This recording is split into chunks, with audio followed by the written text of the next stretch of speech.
Hey, how are you doing, Tom? I'm doing well. What do you got here? Nice floating shelf in here? Yep. Teresa, the designer, wanted to put some floating shelves to kind of fill this spot. I was hoping we could get away with no brackets and make it look brackets. really fresh and like they're floating. I was just working on finishing up the plaster because I had to cut that side just to get the shelf in. Yeah, you mean you couldn't fit it right in like Yeah. that. So you probably, looks like you've cut a hole in the plaster. You did a nice job. You put it in like that, dropped it down? Mm-hmm. Yeah, that's definitely a lot of work. You're wet Yeah, it sanding it now, right? Making it look good. Yep. All right, well, there is another way we could do it, but what's the problem that you see? So I've got this template, and whenever I'm going to the next shelf, obviously when I put it in, Oh yeah, okay, I see what you got here. So I see a gap right here, and look on the other side, you got a gap on the opposite side. So that tells me that the walls are not square or parallel to one another. So actually one wall could be going this way, and this one's going to go that way. Exactly. And who knows as it goes up. yeah, and as it goes up, it actually gets tighter. So if you look at this next shelf, Oh yeah, it won't even Doesn't even straighten fit. out. Yeah, so the distance here is really narrow. Why don't we describe the beam in place and sandwich it in between the two walls? okay. All right, Sounds show you how to do that. Let's do it. That'll get us up to about the height of our next shelf. Okay, so now I've got a piece of wallboard that will fit right in there. Doesn't have to fit great, but it fits. And that's going to be our table that we can put our piece of cardboard on top of that. I'm going to put it here. This is my reference for the direction, so we know which way it's going.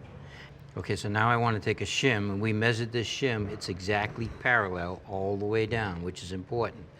Now, I'm just going to take the thick end, and I'm going to always face it that way. I'm going to put it on top of the cardboard, tight to the wall, and now this is very important. This cannot move. So I'm going to hold down firm, pushing it tight to the wall. I'm just going to mark the edge. I want to mark it really good so I know I can see it. Okay, that's one side. Now I'm going to move the shim to the other end. Again, I want to make sure I don't move any of this. I'm going to hold the shim tight to the wall and now push down onto our cardboard, and I'm going to mark a dark line there. All right, so now we'll take our template over to our post. I'm going to take our shim and I'm going to put it right on the line right here. Line it up with the edge. It'll be right there. I'm going to push down hard so nothing moves. I'm going to mark a nice dark line on this end. Now take the shim and I'm going to put it on this line right here. I'm going to mark a nice dark line. Now, next thing I need to do is I need to wrap this line all the way around. To do that, we'll just use our speed square. Another nice dark line. Put a reference down here so I can see it.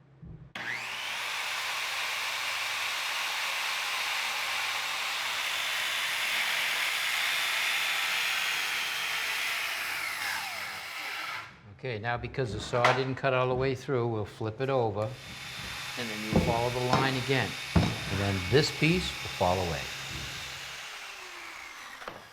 Okay, so now we're going to cut this one.